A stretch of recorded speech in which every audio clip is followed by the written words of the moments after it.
Well, hello, everyone, and welcome to our weekly gathering of IOs, HR recruiters, and all of those who like to help people in the world of business, including one actor.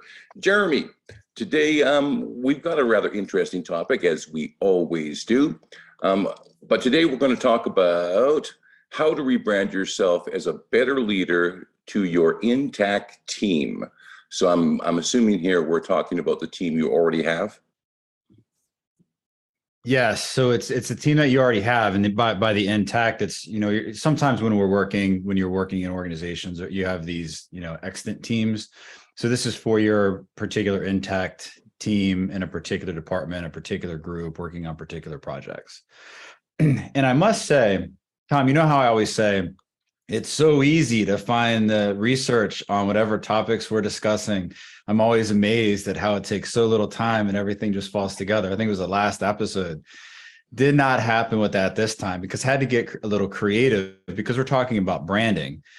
When looking through, I couldn't find anything in terms of a leader's brand in regards to much for a leader's brand as it pertains to their employees. But I started looking up, how can we make parallels? How can we make parallels to the marketing industry with branding and company branding and employer branding, et cetera, et cetera. So what I ended up doing was, and I'm going to put these references right there in the chat for everyone, is I found two articles where we can pull a parallel from one and some other interesting insights from another. The one is it's by Mayor, 2020 article, Strategic Communication by Regulatory Agencies as a Form of Reputation Management. I get it. We're not talking exactly about the reputations of leaders, but I found some interesting parallels because it all boils down to, if we're looking to do a rebrand of ourselves as a leader, as a manager, really as anything, it's important to break it down so we at least have a place to start, and then we can work on those broken down pieces that are manageable. The other article is by Smolarek and Zenzadora, 2022 article, Impact of Personal Branding on the Development of Professional Careers of Managers. That one's in European Research Studies. And of course, these will be, whether you're watching the video or the podcast, these will be in the description. So you'll have access to these. And to start out, I wanted to share a couple insights I was able to extract from these articles as a launch pad for our discussion today. So a couple of, just in general, to get us thinking, some talking points, right? What would you want to be your own boss? I mean, not do you want to work for yourself? If you were cloned and your boss was a clone of you, would you be happy? Would you like that? So again, we're starting to just get into awareness. What would you dislike about having you as your boss, meaning your boss is your boss and you are a subordinate? And then what's your brand now as a boss? What do people say? What's your reputation, which is really what people are saying behind your back? What do you want it to be? Where's the gap? And how do you get to where you want to be? So in terms of breaking this down, and there's some what we call secondary citations, but this is all in the references here. A personal brand comprises the biography, experience, skills, behaviors, and even appearance, and even the name of a given person. Okay, so we're starting to help define it for our discussion today. And these are definitions, these are insights that are provided in the literature review of these articles. We look at how individuals are perceived when we're looking at our own branding. It's by their different levels. One is by our environment, and the other is not just by people, but how are we also distinguished from others? So our brand is not just how we're perceived, but our brand is how we're distinguished from others. And here is a definition by Ketter, 2014, that we have to work with today. Personal branding is a process of conferring a unique personal identity, developing active relations between a brand and its target market, appreciating its impact on an individual's image and authenticity. So some of the words in that definition will stick out: active relations, authenticity, target market, and appreciation. So now we're starting to get a little bit of something to work with today, and I'll start out. Well, I keep starting out, Tom. I've been starting out for what, 3.5 minutes. So, Tom, I'm going to continue to start out here today. Schwabel in 2012 was looking into organizations and basically found that companies don't have many personal branding tools at their disposal. It's really just corporate policy and sticking to that policy. So if you're a leader looking to rebrand yourself, it's like, where do you start? And we look at the other thing too. It used to be that an employee could mask or hide behind the identity of their corporation, because people used to stay in corporations for a very long time, if not their entire lives, in a single company. Now it's obviously much different. People switch careers fairly often. And now it's important for leaders to expand those activities and develop a personal brand. But the thing is that corporations, for one reason or another, don't provide these types of tools. But it's very important for how they're perceived by their employees. And when we looked at, some very simple things in terms of what's in it for me, Tom, last week we looked at, what was our topic for last week? Does anyone remember? Oh, getting employees to solve problems and giving them some sense of purpose, right? Yeah.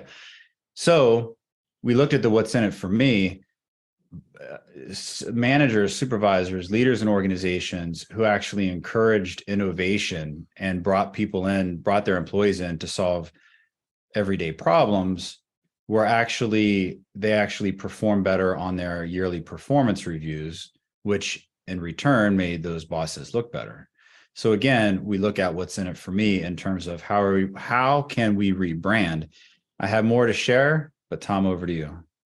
Well, it makes me think, Jeremy, if I'm a leader who's just coming to this awareness now, I've already created a brand without thinking about it.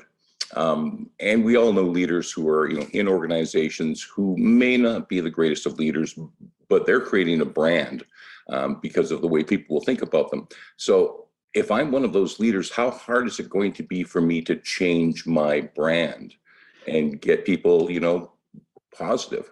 The first thing I think about is I remember some research I looked at a couple months ago where it says it takes about 6 months to reverse a bad impression. 6 months of positive interaction to reverse a first couple impressions that was negative. So is it easy? No. Is it worth it? Yeah, it's like getting a degree. It's tough, but then when you're done, and you look back after 4 years and say, would I rather be building my brand now and changing it, or would I rather be done?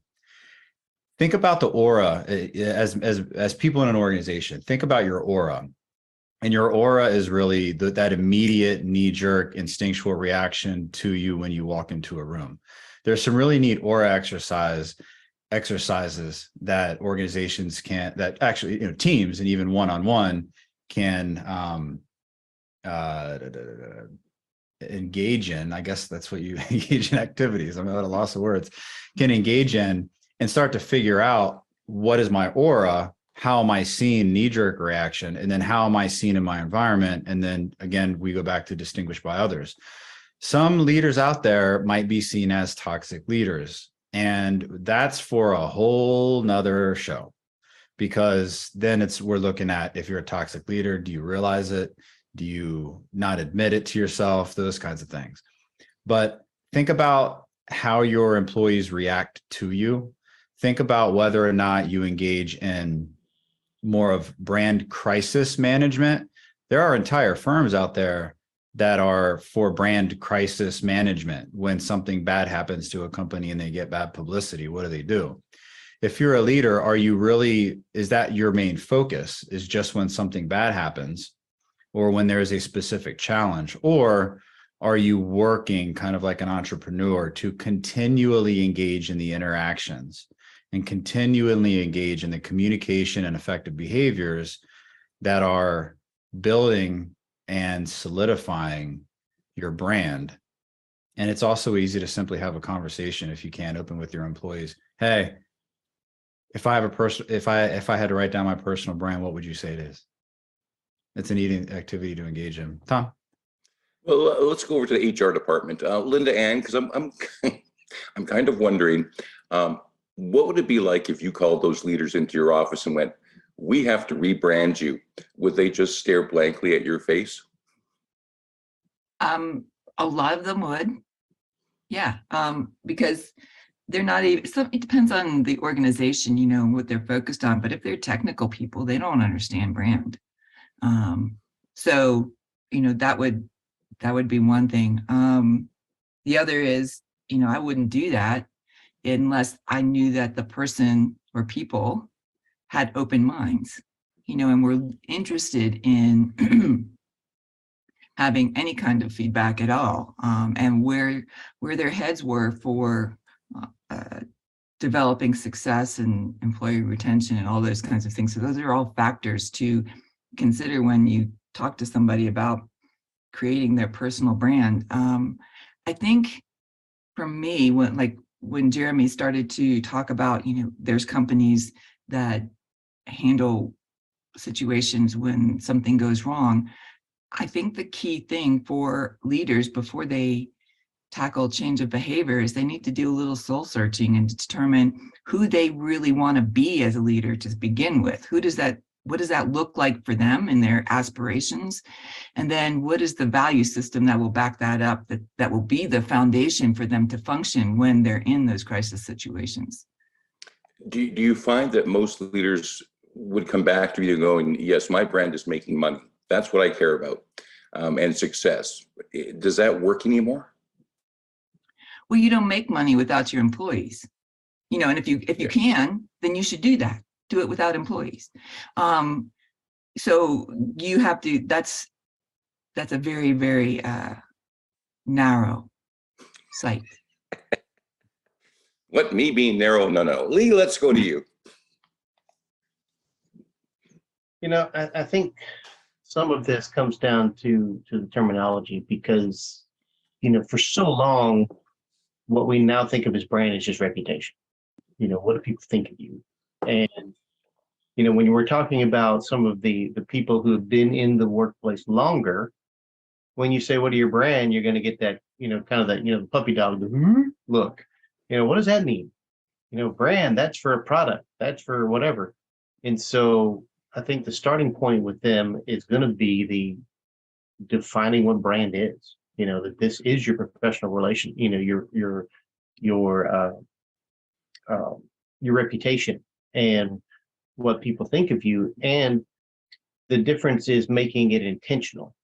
Am I going to be intentional in creating a brand? And then I think that also takes us sideways into a discussion of being authentic. I actually saw a post on LinkedIn just today was talking about the authenticity versus, wearing a mask. And, I'm at that point in my life where that's just too much work, man. Having to remember what mask I'm wearing in what place, heck with all that. And, if you get people to understand that being your authentic self, being honest with yourself, and tying that to the brand that you are wanting to put forward, then you have a starting place. You can actually start to create that or to modify what you've already created, basically, because we've all created one, whether we know it or not. We might not even know what it is. And I'd say many people probably don't, but you at least have a starting point to start really digging into that and figure out. And then, of course, you could hire an IO to come in and help you with it. How hard is it to make that transition, though? I mean, if I do some soul searching and I look at myself and I go, "Wow, I'm not I'm not a nice person, but I need to change that brand and I need to become a better person," then I'm down a whole different journey of becoming a better person, which is maybe something I should do in the first place. But how hard is it, Lee, to make that transition? Well, I mean, I hate to use the canned response of it depends, but it really, but it does. It depends. I mean, if you're just, not being intentional about it, there's going to be a lot less work than if you're a serial killer. I mean, there's going to be levels of what's going to be required for you to do that. And a lot of that is going to require soul searching. It's going to require being honest with yourself. At the very least, it could require coaching. For some, it may require therapy. psychotherapy and counseling to really get at the roots of some of these things, because a lot of people are really good at lying to themselves. And a lot of people are very, very surprised if they receive honest feedback, because there are a lot of people out there that think they're really nice people and no one else agrees. And so it does take some time. I mean, I've worked with some people that they just thought they should be wearing, getting medals for being the best leader out there and everybody loves them. And the fact was they were terrible. They weren't leaders and no one could stand them.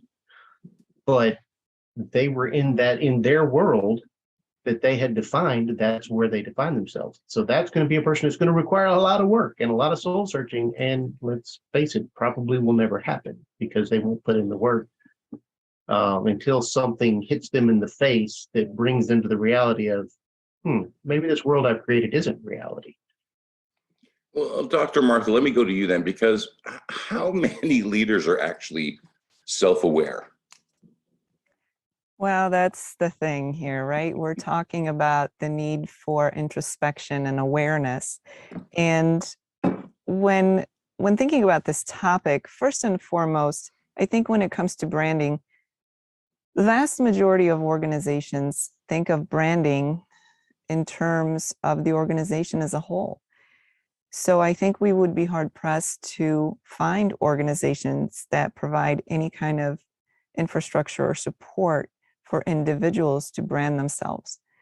And when you think about a brand for a leader, for an individual, what it comes down to is your reputation, like Lee said, and specifically your work reputation.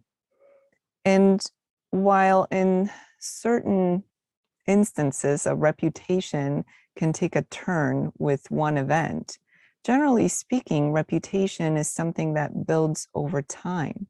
And we all know that there are people out there who enjoy a reputation that is less than Disney, let's say. And that's something that they're proud of and thrive on. So even if you have people who've managed to be aware and have a level of introspection, they may not see a need to change that certain negative brand because they think this is how they get results. So now, I think that an important component of this is for the organization as a whole to take a look and examine what kind of individual brands exist within that organization, and is this what they want? It goes beyond just the individual potentially embarrassing them in public, tarnishing the overall brand, or landing them in a lawsuit. If an organization truly wants to be successful in terms of branding, they have to be cognizant of what's going on an individual level in terms of branding, their leadership.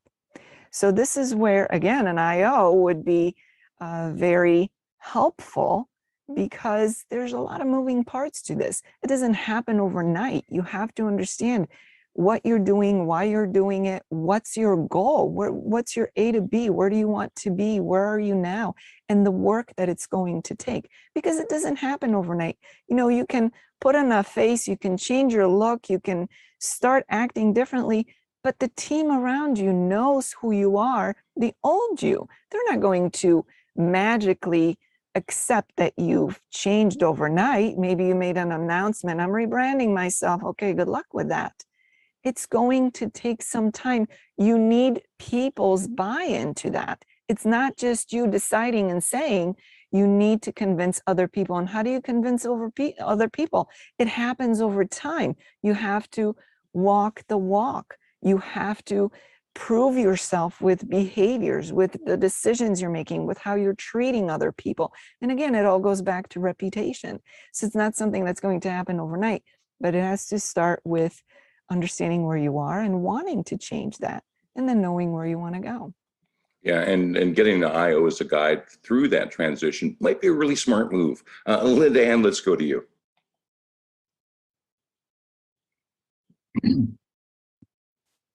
I just want to go back to something that you said, Tom, earlier, and you need to change who you are to be a better leader. And I don't think you need to change who you are as a person and your personality, but some of the behaviors that you exhibit towards others might need to be different, right? So I don't think you have to like go through a personality revamp, but you do need to decide what behaviors do you want to exhibit so that you elicit the types of behaviors from your employees that you're looking for and that you would want them to replicate, right? That you would want them to exhibit if they were promoted to a managerial kind of or leadership kind of position.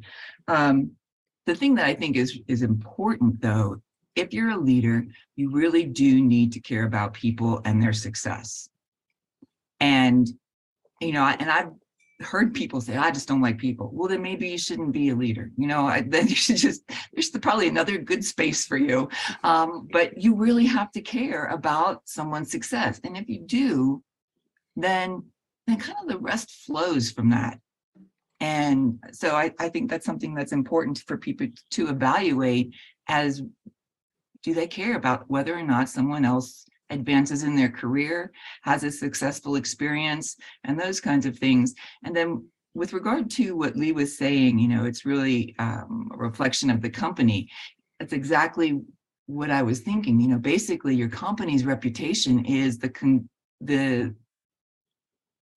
composite of all the employees within it and how they behave towards their clients.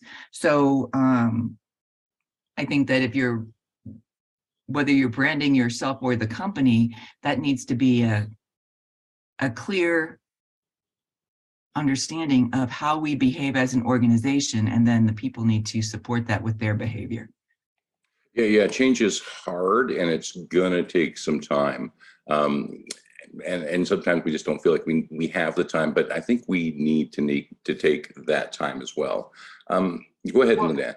And then, when you think about it, one of the goals that I stress with companies when I'm working with them is, especially when we're talking about employee engagement and retention, is having the reputation of an organization as a whole that cares about their employees and their employees' success, and that you'll help them grow and define their career and develop in their career, because that's what's required today. You have to do that.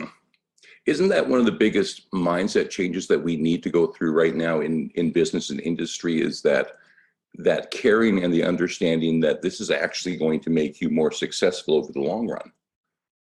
Yeah, that is we're not doing you a favor by hiring you.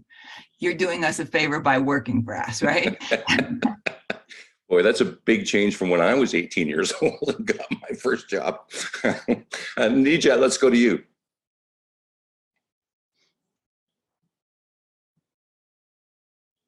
Hi. Sorry, thank you. I was supposed to be changing that thing to Imani because usually people have a hard time with Nijat Nachanzi. So hi, everyone. So great. I'm so happy to be here once again. And I just wanted to speak about something I experienced today morning and something in relation we had with Lee in a pop-up last time. And apparently something I posted like 3 hours ago today, which was about self-awareness. And this is what we've been talking about. So I've been experiencing since like middle of this year, my leadership. And I've tried to get on one end of the leadership that I'm okay talking to, trying to buy them into a certain training. And then they told me, oh no, we were actually arranging for this training in January. So we are gonna have this training. And I was like, what kind of training? So they said something, and I noticed it's a little bit different from what I was trying to, chip in. So I stepped back a little bit to let them do their thing. And if I find out it's not what exactly I was proposing, I'm gonna propose again. So literally what's going on my line is, as counselors, when supporting our callers, we have noticed that we don't know how to deassociate our own feelings. We end up going on to our callers. They say something, if I get somebody who's going to come and talk about their own feelings, how they feel. There's a saying these days, the Karens, they come on, they want to be supported. And then I get offended because they're talking about me as a Black person in general, or my race in general. As a counselor, I know what they're talking about. I'm supposed to be supporting them emotionally. I'm supposed to be deassociating my own emotions. I know they're trying to trigger me, but I'm supporting somebody and I'm trained in doing this. So I'm going to support them. And if I get a chance, I'm going to talk to them about the things that I don't agree with, in a way that I'll bring it in an exemplary way, not that telling them, oh no, that's so wrong of you. There, I'm already dismissing them. Then secondly, the other thing I'm facing with my leadership, I've noticed whenever we're having trouble with our callers, we're supposed to be coming back to our leadership and then debrief, do the one-on-one supervision, which I really have been appreciating because they've been so good. But then I have noticed some leaders, just because one, they want to create importance, they end up overpicking on employees. So they overpick on employees' behaviors because they're creating importance that, oh, we are working. So some of them are not even in awareness that the more you pick on an employee, you're kind of like picking on every nitty-gritty behavior of them. You're also ending up making yourself look bad at the end of the day, So, and then also, most of them, I talked about it on the Lee pop-up, most of them have the whole feeling of, when you're trying to call off something, you have to talk all your issues. For you, it's like more like you getting permission from them to get off a shift, or for you to call off a shift. They want to know, are you sick? And I'm like, literally today I had to tell one of them, I don't have to tell you all the reasons why I'm calling off. I'm telling you I'm not feeling well and I'm filing in, and that's all it should be. Now, if I'm going to be sharing with you, that depends on the relationship I have with you as my leader. But if we don't have a relationship here, then I don't feel comfortable in doing certain things, and then you should be okay with that. But most of them ended up being annoyed because I have a very different demeanor of how I'm approaching things. So now when this thing happened to me with one-on-one with my supervisor, I went on LinkedIn because I was so mad. I went on LinkedIn and then I saw someone was still posting about something. And I'm like, what's going on? And I remember I mentioned, let me just pull it up right here. I mentioned something like on the third paragraph, I was like, secondly, hiring, job performance terminations need emotionally well-equipped individuals.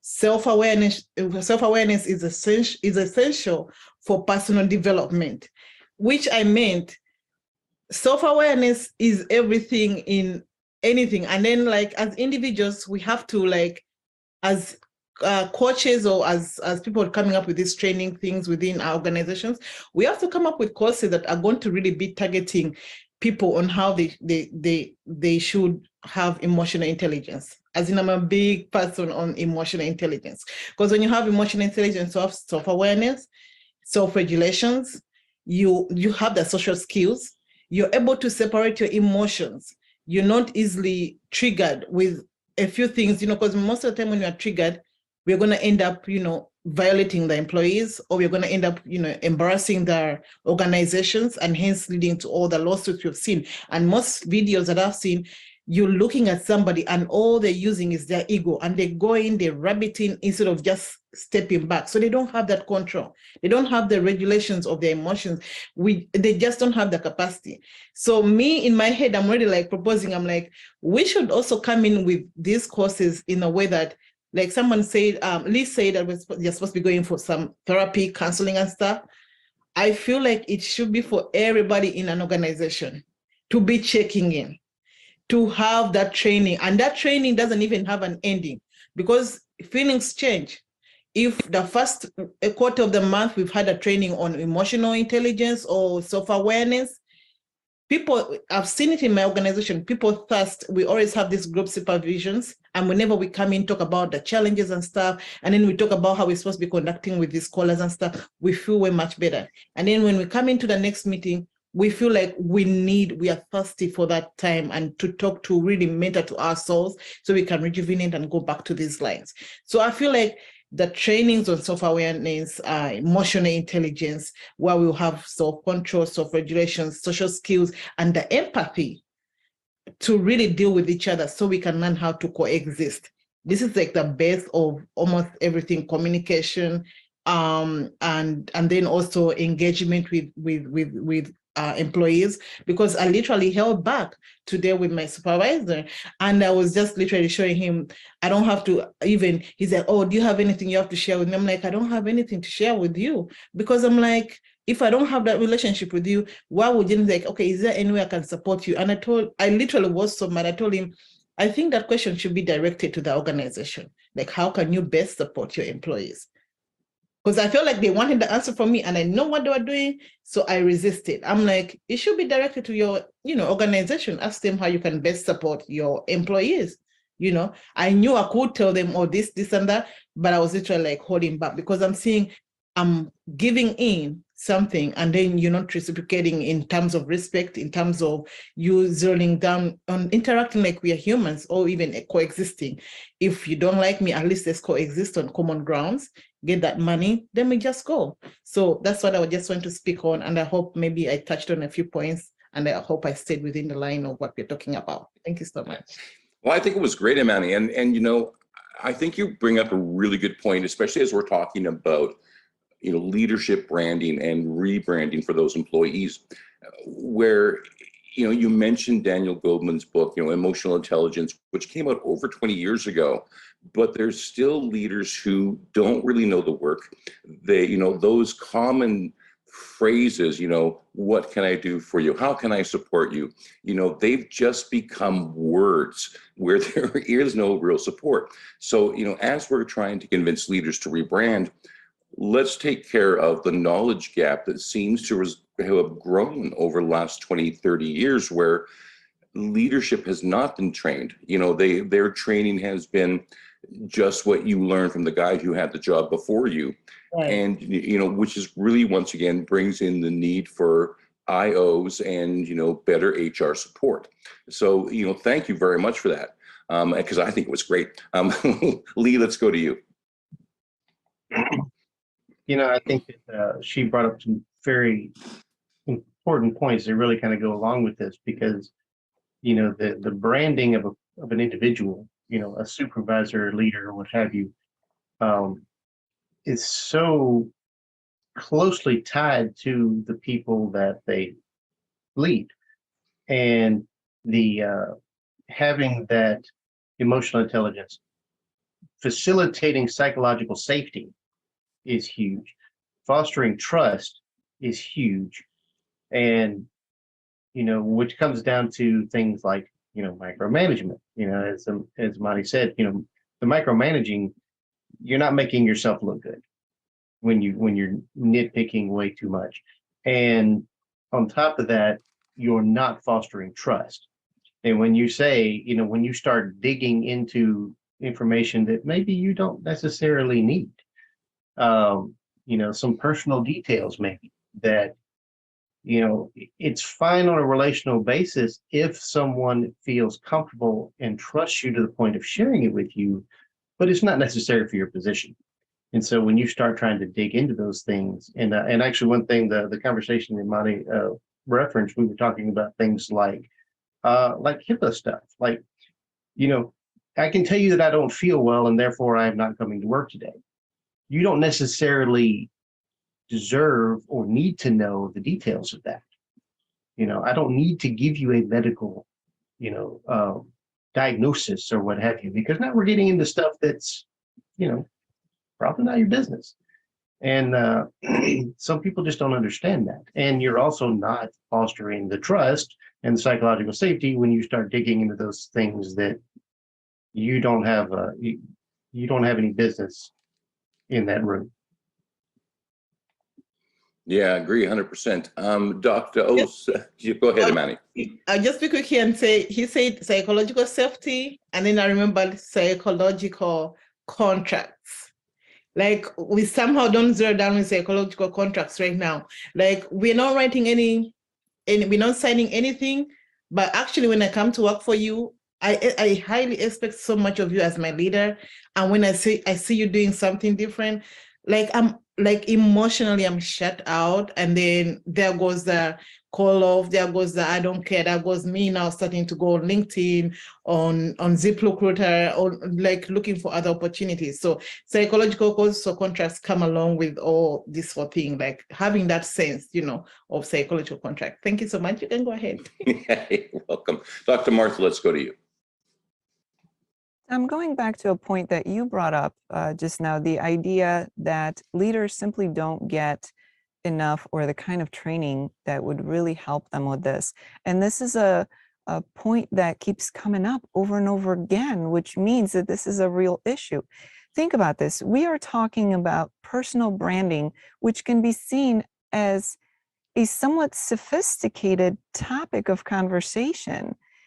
And we're dealing with people who lack basic training, sometimes in basic people skills. I think what we're looking at here is the mentality that goes back to the Industrial Revolution. The mentality that was developed during that time has been moved forward and continued for decades and decades and decades. And this is what is still present in so many companies, in so much of the leadership styles. So when you're dealing with that and you're asking a person with that kind of mentality to have introspection, to have emotional intelligence, and to consider their personal branding, you might as well be speaking a different language to them. So I think we need to recognize the complexity of that, because here we are on this panel and we think this is just common conversation.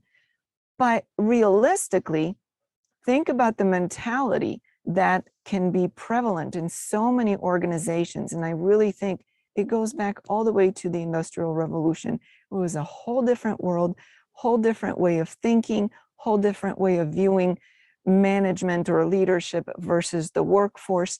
And so there is that gap that isn't going to magically close, which again, that's why IOs would be tremendously helpful to an organization. And with that, Jeremy, let's hop over to you. Pulling all these great insights and points together, a lot of companies, and I get it, a lot. And you think about these leaders who really personal brand, who cares about that? I got to follow policy and procedure. Policy and procedure is very important. Otherwise, your company's going to go down the drains. That's why you have them in the first place. In recognizing this shift, there's this, a new way to do things where we're focusing on the most important asset, which really are the employees, because that's what everything's so connected. And one of the tough things we've talked so much about, a lot of people are promoted because they're good at a task or a skill, but they're not necessarily good at leading people, but it's the next point in their job or their career. So I completely get it. It's almost like, and we talk about this, if you're a consultant, now you have to be good at marketing and sales. If you're good at, let's say you want, like you want to own a hair salon, you also have to become good at sales and marketing. If you want to open up any kind of boutique, if you want to open up a hardware store, you also have to be good at sales and marketing. And then you have to be good at all kinds of other things like taxes and building permits. So if you're a manager, you can know your skill, but now you also have to be good at interacting, communicating, and building other people. It comes with the territory. And it's such an easy parallel to make, because yes, if you're good at something, your next step up is now you're leading people. If you're good at making special soaps and that candles, and you want to take the next step up to business ownership and open a store, guess what? You've got to become good at sales, marketing, community. It's just the next step up. So I get why it's tough, because a lot of it's important though for managers to also look at, again, it's all about the what's in it for me. How can working on your personal brand, how can looking at breaking it down help you? I'm going to go back to something from this article fairly briefly, Tom. this Moir article, Strategic Communication. This is the one that has to do with regulatory agencies, but there's some parallels. I'm going to read this excerpt here, and replace politicians with employees, or replace political with business. So just replace the words as you will to form a little bit of parallel here. If reputations are successfully formed, cultivated, and managed, they become valuable political assets. Now, that one I think we can keep political within the organizational politics realm. They can be used to generate public support. So generate public support, employee support, workplace support, to achieve delegated autonomy and discretion from politicians, from other leaders in the organization, from employees, to protect the agency, to protect the individual, the manager, the leader, from political attack, from negative stuff, and recruit and retain and valued employees. So we can draw a parallel here, because if your brand is what you think, picture this. You're in your office, or you're in your dream office in your dream building, and you walk out and you see these beautiful walls and beautiful designs on the walls, and you hear people talking in this conference room that you actually love. And you're quietly stepping towards this room and you start to listen in. All of a sudden you hear your name, which is called the cocktail party effect. Our name always stands out. And then you hear people talking about you. Now picture this, it's 5 years from now. What are they saying about you? What are they saying about you if it were today? What were they saying about you if it was 5 years from now? And then what would you want them to be saying about you? Once we can start to break things down in our minds and start to visualize, if we change, what can we change and how can we break it down? That can be very important. Now replace the people in that conference room. Are they employees of yours? Are they vendors? Is it the CEO and other execs? Are they other members of your executive leadership team? So we can start to break things down and looking out in terms of what's my brand now. One last thing here, because we want to break things down a little bit to at least give people a jumping point, some kind of a starting point. So there's 4 dimensions of agency reputation, and we can make a parallel here if it's helpful to personal reputation. One is the performative. Does the person do their job, and do they do it well? Do you manage your employees well? Do you know the task good enough? Do you train, and do you work well with others? Moral, do you protect the interests of your employees? Do you protect the interest of the community at large? Do you protect the interest of confidentiality in the organization? And then also technical. Do you have the skills and capacity required? And I look at this in terms of technical. I look at this in terms of communication skills. Yes, it says technical, but we're talking about skills and capacity. The negotiation, the emotional intelligence, the communication, the problem solving, the ability to let other people solve problems, all these things that we talk about here. Do you have that? And if not, how do you get there? And then there's also the procedural. Do you follow the accepted norms and rules of the organization and of the team? We've talked about new social norms in the workplace. That's a previous episode that we did. So think about, what are the social norms? And then, are you within those social norms? And even think, because you're a leader, if there are some negative social norms, how can you use that political capital that you're building with increasing your brand to change those? So performative, moral, technical, and procedural. I'm providing these 4 things to break down, because now we can, if someone's listening to this podcast, watching the video, it's easy to create a little exercise here, where first you do the visioning technique. You're walking along pretty little walls, you hear people talking about you, and then you can break down what was just mentioned here in terms of, what is this doing for my, am I within these 4, what am I doing within these 4 boundaries here in terms of brand management, and also in terms of reputation, although they can be interchangeable.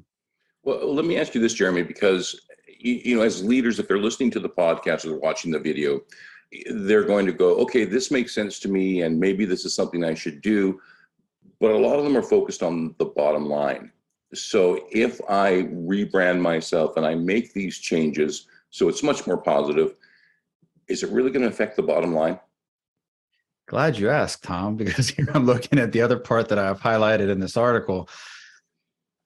And I'm going to answer your question without first. Actually, I'm going to ask you to just ask me the question again and rephrase so that I'm fully understanding. All right. So I've been listening to this panel, I've been listening to this podcast, and I'm a leader who's thinking about making some changes. I could be a better leader.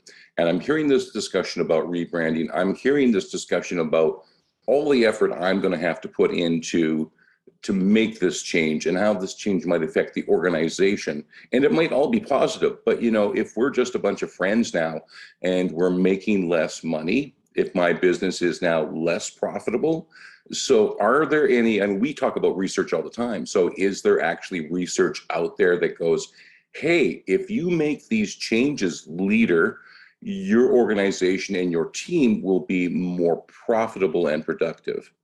Tons. And these are the kinds of things that and again, this is why we go over these and incorporate this research. There's a ton. The more profitable companies have stronger cultures. The more profit, what is profit part of? It's part of your employee performance. Last week, we explored that having specific leadership characteristics of encouraging people to take risks and then backing them up if things go wrong, that creates better employee performance reviews.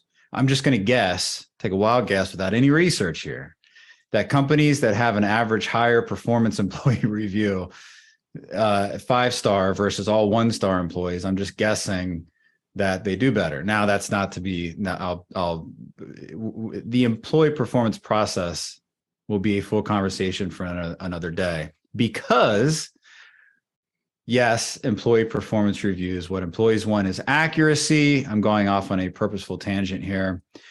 We also know that the systems and the collaboration between managers and also the consistency with giving accurate performance evaluations is not always there.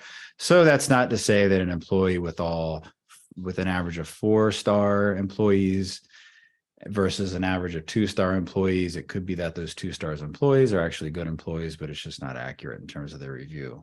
That's my purposeful tangent there. I'll also say, tying it in terms of the profitability, making a difference. You mentioned, Tom, it can be so, these initiatives can be so big. I'm a leader in the company. I'm a manager. I would like to rebrand myself. It really is, it's a change in a few simple behaviors. Change one behavior every day, and you can start to change your brand. These are things that don't have to take all your time. Yes, be purposeful about it. Maybe write something down and stick, maybe make some new habits, make some changes in your communication, but it can be as simple as that. It doesn't have to be this full-blown, all right, 2023, my New Year's resolution is, it doesn't have to be that, although go for it if you can, because everything is connected. We talk about your political capital, your ability to move up in your own company. These all have things to do with how well you are received by your employees, what your employees are saying behind your back, and it's all interconnected and it's all related. Lastly, I'll share this because you mentioned we're focused on the bottom line. Oftentimes, let's face it, especially if you're in sales, your bottom line is week to week or month to month quotas. So with organizations, sometimes there's a failure as well, organization-wise, to fail to look over the long term. Over the long term, these reputation builders, these brand changers that can affect the organization, we should look at examining our behavioral relationships with our employees and with everyone in the organization, because that helps accomplish organizational goals. So I'm paraphrasing here from this article, but that's part of the answer too. If we look at the behavioral relationships and the ones that affect the overall behavior of the organization, it can help accomplish organizational goals. And that means both short and long-term objectives, Tom. Well, I recently just read an article that talked about, just effective communication. If you just implement effective communication in an organization, it increased productivity by 3.5%. So you start to add all those up, and you can really change an organization. Linda Ann, let's go to you. To build on what Jeremy said about how it's all interconnected, one thing to realize, and you asked about, is good leadership more profitable, correct? And if you look at the employee engagement information, that says that pretty much if you have engaged employees, they're 20% more profitable. And then employees tend to leave their boss versus the company or their job. So if you are not an effective leader and are not doing a good job, then you're going to have a higher turnover rate. And so that is expensive for an organization, right? 50% of their salary to 400%, depending on the type of job. So to replace that employee, just think about if you had to replace them half their salary, and that's the cost to the organization. So those things are expensive. So that's some motivation to help people think about whether or not it's worth the investment in leadership. If you look at the history that Dr. Martha was mentioning, where the behavior of leadership has come from up till now, there really wasn't any leadership training or development given to anyone. And so that's why we have this huge gap right now, where it's not like what went wrong, what didn't we do? And so this is a new time for leadership training and development, and it's a process. And if you talk about branding and an organization, one of the things that you have to do when you're talking about branding is, what do we want to be in the market? And you have to go through that same evaluation for yourself. And kind of to what Jeremy was saying, what are they saying when you're not in the room? It's one of those things where I was taught, if you're doing a good job with your branding and you throw the brochure or whatever it is on the table, from a distance, somebody should say, oh, that's from so-and-so company, kind of, right? Same thing when you're not in the room and employees are talking and they go, well, how about if we go to Linda Ann and present this? And they're going to go, that's not going to fly. That's my brand then, right? And so you have to have, or, we need to do X, Y, and Z in order before she'll accept it. So those are the kinds of things that are your brand. One thing, if you're looking for a behavior that you can change or think about just to move forward in this, is as a leader, when someone comes into your office or so forth, you can ask a question first, like, how's it going? What's going on or whatever, but let them talk first. Always let them talk first. Yeah, that's really good advice. Dr. Martha, let's go to you. A couple of things here, just to build on what Linda Ann just said about people leaving their bosses, not their organizations necessarily. The flip side of that coin is that people also stay because of good bosses, despite the fact that they might otherwise leave an organization, which is all the more reasons why an organization would want leadership and management that is highly trained, well qualified, and well branded. So again, to us here, these are no-brainers. The second thing goes back to what Dr. Jeremy said about what's in it for me. And sometimes it's what's in it for us. At the end of the day, we're talking about human behavior. So of course, what's in it for me is part of it, especially when we're asking someone to change. What does it come down to? Is it easier to stay as is? Or is it painful enough to stay the way you are so that you are willing to invest the time, effort, and whatever else you need to invest to make that change? So it comes back to human behavior, right? The very basis of human behavior. And again, it goes back to having a qualified consultant that might help an organization to see how a change would be beneficial enough for them to have interest in it, and then guide them through the process, not only organizationally, but with individuals. So Jeremy, once again, we got to connect with IOs. Organizations, if you're not going to have one on your staff, you really need to be listening to this podcast and to this show. Imani, let's go to you. I'll give you 30 seconds. Okay. Thank you. So I just wanted to follow up with the article Jeremy was reading to us when he said consistency is giving feedback, or consistency in giving feedback.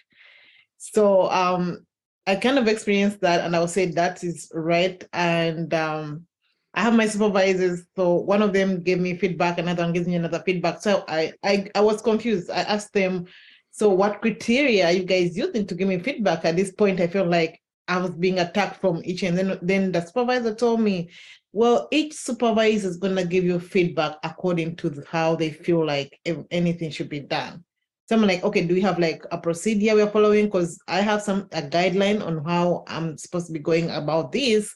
And if you guys are giving me according to how you feel, I feel like it's not constructive feedback you're giving me, because you guys are talking about something else. And then I feel like you're not talking about the structure I'm supposed to be following. So consistency in feedback should be tied to organizational policies and procedures.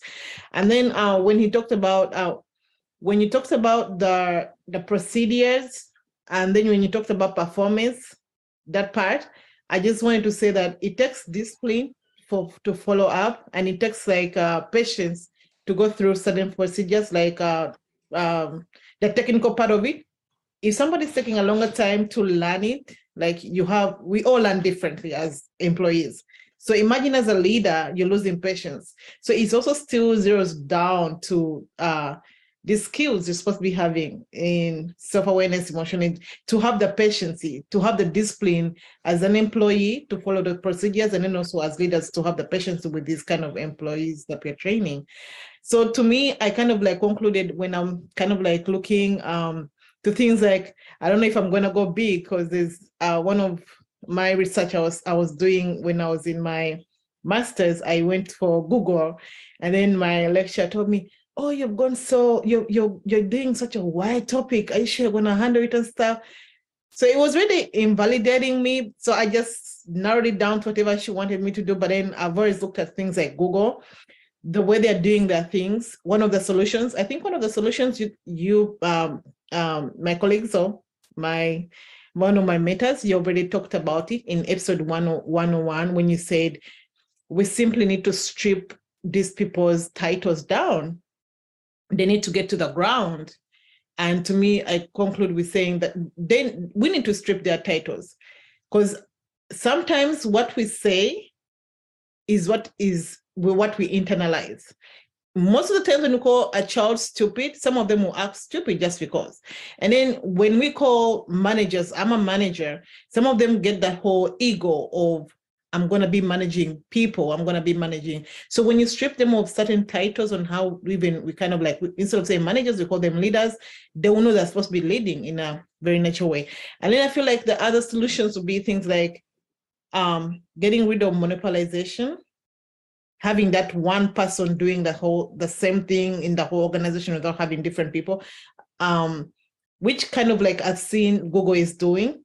Google is zeroing down. It has the employees, it has all these incentives to keep the employees, but then also it's giving the salary, or it's these incentives for the employees to stay.